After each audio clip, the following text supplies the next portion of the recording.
Hi, and welcome to the Vasa Museum on the International Museum Day. Unfortunately still closed, but we are working to open again. My name is Anna-Maria Forssberg and I work here as an historian and researcher. And today I'm going to speak about my favorite sculpture of the Vasa. A small sculpture depicting a woman of the 17th century. And I'm guessing for most of you that you associate the Vasa ship and the sculptures with warriors and lions and weapons and so on. And to be honest, we have plenty of those, as you can see on the transom here behind me. Plenty of knights and armor and warriors. But among the hundreds of sculptures on the Vasa are also several women. And if we look at the top of the transom, you can see the young king, Gustavus Adolphus, getting his crown from two griffins. And he's holding his hands over 11 small sculptures. You can see that he is holding them as to protect the people below, but also leaning on them to get support. And we believe that the 11 sculptures represent the Swedish people. Interestingly, they are made up of 6 women and 5 men. They seem to somehow represent or connect to the estates at the Swedish Riksdag, the Diet, because there we had nobles, priests, burghers and peasants that held representation, and also sometimes soldiers or commanders of soldiers. But women had no access to the Riksdag. In fact, in the very patriarchal society of the 17th century, women did not have access to political bodies at all. So, what are the 6 women doing in this very important place as representatives of the Swedish people?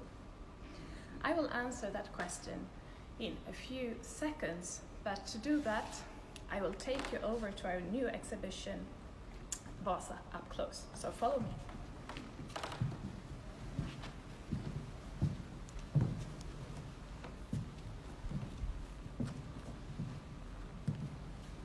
In this exhibition, you can see beautiful copies of the Vasa sculptures, and they are painted in the same way as they were when Vasa made her first journey in 1628. So the very brownish ship that you see today is actually quite far from the 17th century reality. And in this exhibition, we have copies of some of the most important or strange or interesting sculptures that we have. And now, finally, I can show you my own personal favorite. We believe her to be a peasant's wife.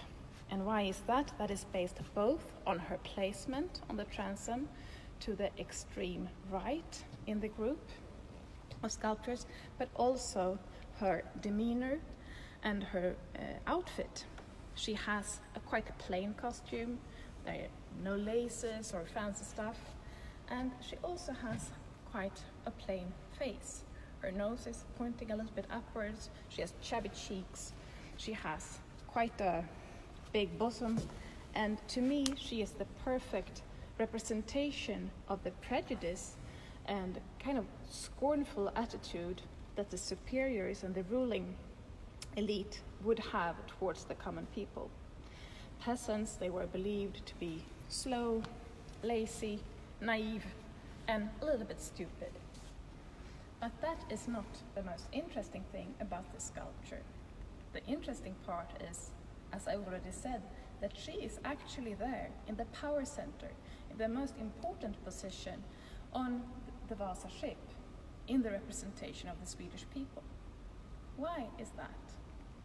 Could it be that the mastermind behind the sculptures, we don't know who that was, that's someone who is anonymous to us still today, but perhaps that person wanted symmetry. Man, woman, easy like that. Or is there another explanation? I personally believe that this woman is on the transom of Vasa because she and all other peasant women in Sweden at this time were really, really important. In fact, the entire war project was completely dependent on the population. To wage war, the Swedish king needed money, taxes from the peasantry, and soldiers. And this meant that women like her had to say goodbye to their fathers, their husbands, their sons, that went out to war, never to return again. Sweden in the 17th century was a land of widows, but also a land where women had to step up and take over the farms, for instance, and just keep the country going. And seeing her and the other 5 women as representatives of the Swedish people on Vasa, to me, is an acknowledgement of their effort. And that is all I wanted to say to you today. I'm really happy that you wanted to listen, and we're looking forward to welcoming you here soon again. Don't forget to tune in tomorrow, same time, same place. My colleague Viktor Sprenges will have his little digital tour in Russian tomorrow, so that will be really exciting.